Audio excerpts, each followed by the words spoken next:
আপনার রান্নাঘরে হলুদের রং হলুদ থেকে আসছে না, আসছে জুতার পালিশ আর প্লাস্টিক রাঙানোর কেমিক্যাল থেকে। আর মরিচ গুঁড়োয় যে লাল রংটা দেখছেন সেটা তো মরিচই না। এটা আমার কথা না, স্ট্যানফোর্ড ইউনিভার্সিটি আর ICDDRBর যৌথ গবেষণায় বাংলাদেশ বাজার থেকে নেওয়া হলুদ পরীক্ষা করা হয়েছে। পাওয়া গেছে আইনি সীমার চেয়ে 500 গুণ বেশি সীসা। কিন্তু হলুদ একটাই সমস্যা না, আরও 3টা ভেজাল আছে যেগুলোর কথা কেউই বলে না। আজকে বলব।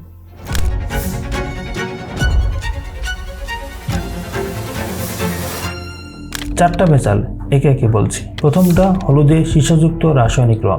হলুদ গাছের শিকড় পালিশ করার সময় যোগ করা হয় লেড ক্রোমেট। এটা শিল্প কারখানায় প্লাস্টিক, আসবাবপত্র আর খেলনার আঘাতে ব্যবহৃত হয়। খাবার এটার ব্যবহার পৃথিবীর কোনো দেশে অনুমোদিত নয়। দ্বিতীয়টা হলুদে মেটানিল ইউলো। এটা কাপড়ের রং। হলুদকে আরও উজ্জ্বল দেখাতে এই টেক্সটাইল ডাই মেশানো হয়। তৃতীয়টা মরিচ গুঁড়ায় ইটের গুঁড়ো। ওজন বাড়াতে এবং রং গাঢ় দেখাতে শুকনো ইটের গুঁড়া মেশানো হয় মরিচের সাথে। ঢাকা বিশ্ববিদ্যালয়ের গবেষণা সহ একাধিক গবেষণায় এটা নিশ্চিত হয়েছে। চতুর্থটা মরিচে সুডান ডাই। এটা রাবার, জুতা আর মোমবাতি রাঙানোর শিল্প রং। 2003 সাল থেকে বাংলাদেশে মরিচ গুঁড়ায় এই রং পাওয়া যাচ্ছে। এগুলো তো শুনতে অনেক বড় মনে হচ্ছে, কিন্তু গবেষণা কি বলছে দেখুন। 2019 সালে স্ট্যানফোর্ড আর ICDDRBর যৌথ গবেষণায় বাংলাদেশের 9টি প্রধান হলুদ উৎপাদনকারী জেলার বাজার থেকে নমুনা নেওয়া হয়। 7টি জেলাতে লেড ক্রোমেট পাওয়া গেছে। ঢাকা আর মুন্সিগঞ্জে হলুদের সীসার পরিমাণ ছিল আইনি সীমার 500 গুণ বেশি, আর তখন বাজারের 47% হলুদে সীসা ধরা পড়েছিল। মুন্সিগঞ্জে 20 থেকে 40 মাস বয়সী 309টি শিশু রক্ত পরীক্ষা করা হয়। 78% শিশু রক্তে বিপজ্জনক মাত্রায় সীসা পাওয়া গেছে।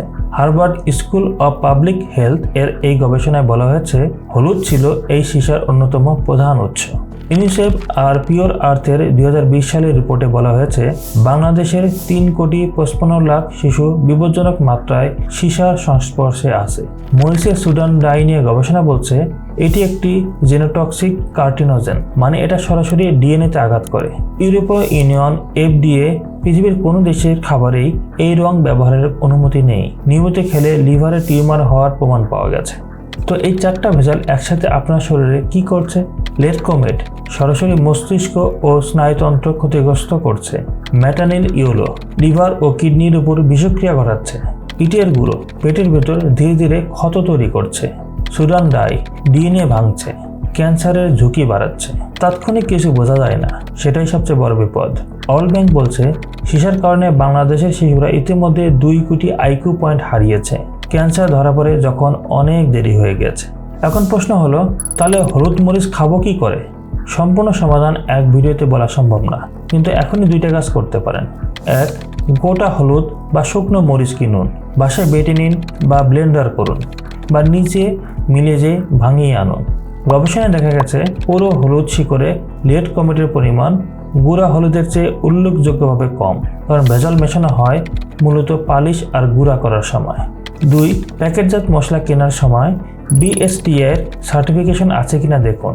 যত বেশি উজ্জ্বল হলুদ বা লাল রং তত বেশি সতর্ক থাকুন। স্বাভাবিক হলুদের রং হয় হালকা মাটির মতো, বাজারে যেটা দেখতে একদমই চকচকে সেটাই প্রশ্নের।